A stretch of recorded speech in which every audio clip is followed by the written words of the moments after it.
In this tutorial, we're going to take the Universal Filter Plugin by Square Websites or Squarespace, and we're going to install it for the first time on a live website. What could go wrong? I haven't tried it yet on this blog, and this is our own blog at Pixelate Academy.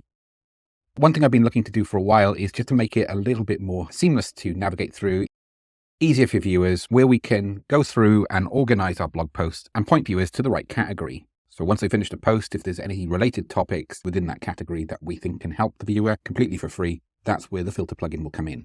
It's not going to look perfect at the moment because we're going to need to do quite a bit of housekeeping to go through and tidy up the categorization and tagging within our blog, but it's on our to-do list over the coming weeks. So you might find that I'm going to enable it now as part of this tutorial. It'll probably be disabled for a week or two whilst we get our back office all tidied up and organized ready for this content.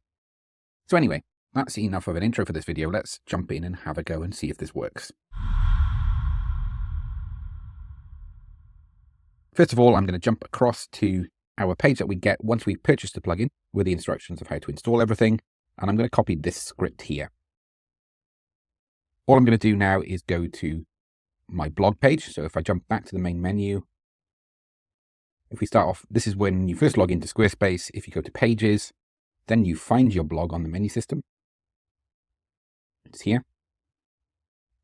Now we can go to this cog option, which will go into the blog settings, go down to Advanced, and once I've clicked on Advanced, we can go to Page Header Code Injection.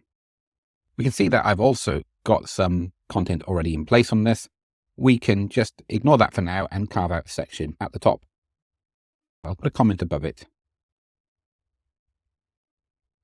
I'll call this blog filter plugin, just so I know where each section of custom code will start and finish. I also may need to remove the sidebar plugin, which is a separate third-party plugin by SQSP Themes.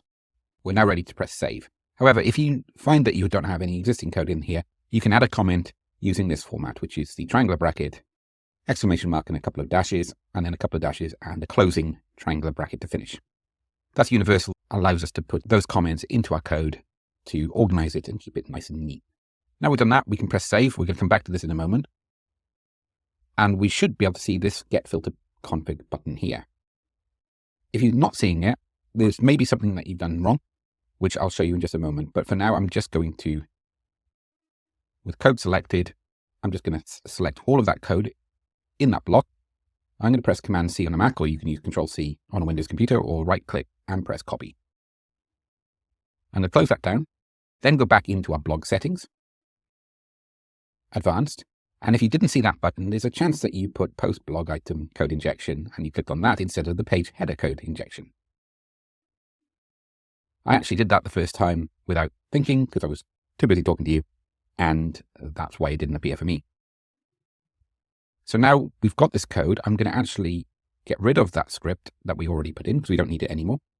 And now I'm going to paste in the code for that. So now we can scroll down, see all of this code.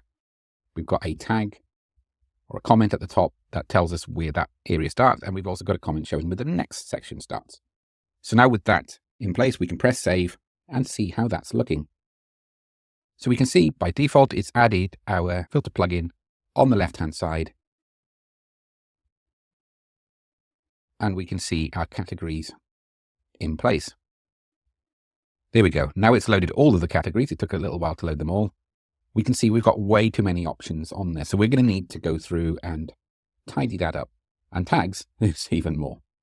This blog has been built up over about 4 or 5 years, and it was very much a testing ground for some of our own theories around search engine optimization and how often you should post. So even though a lot of care and attention has gone into the blog posts themselves, we haven't spent anywhere near as much time organizing this blog as we'd like.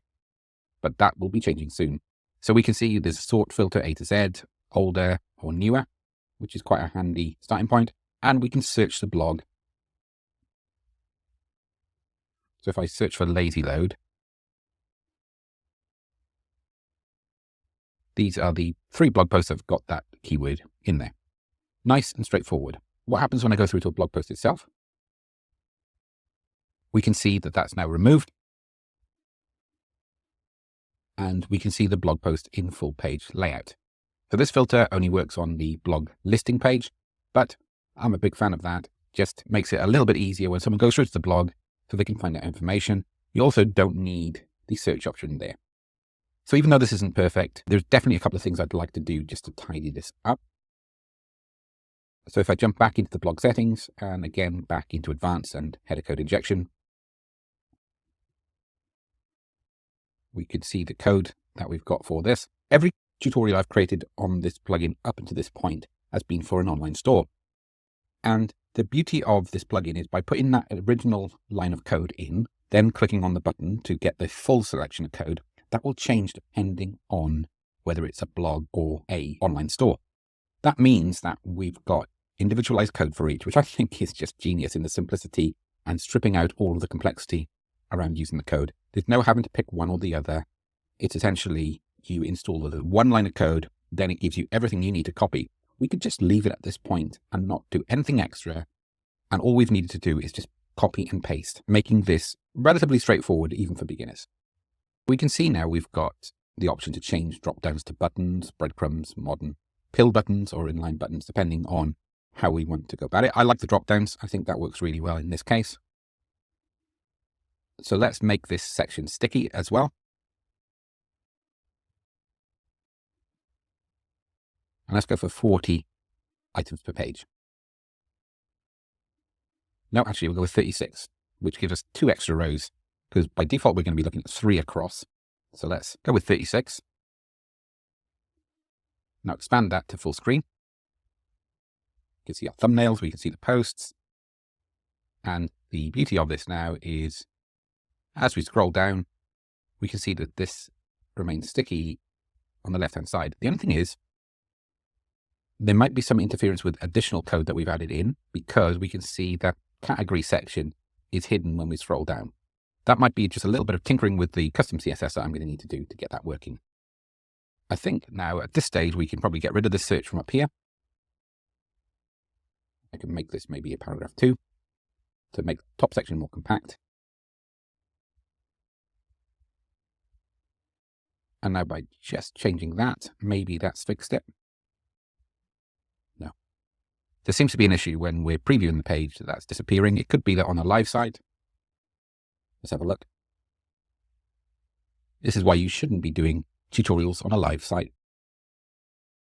We can see the categories being hidden, so that's going to be a little line of code that we're going to need to put in to the CSS today just to fix that particular issue. It's almost certainly clashing with another plugin that we've got installed, or some custom code, whether it's the sticky header or something else that's interfering with it. So it should be a nice, easy fix. It could even be that this is a fixed masthead, and that causes the issue as well. But anyway, hope you found that helpful. That's just how we can install this plugin into a live blog and get it working 90% of what we want it to. Of course, we've got some organizing to do with the categories and tags and fixing that one little bug. Overall, I'm really happy with this. I think it's far more useful and user-friendly than the original blog post without these filtering options.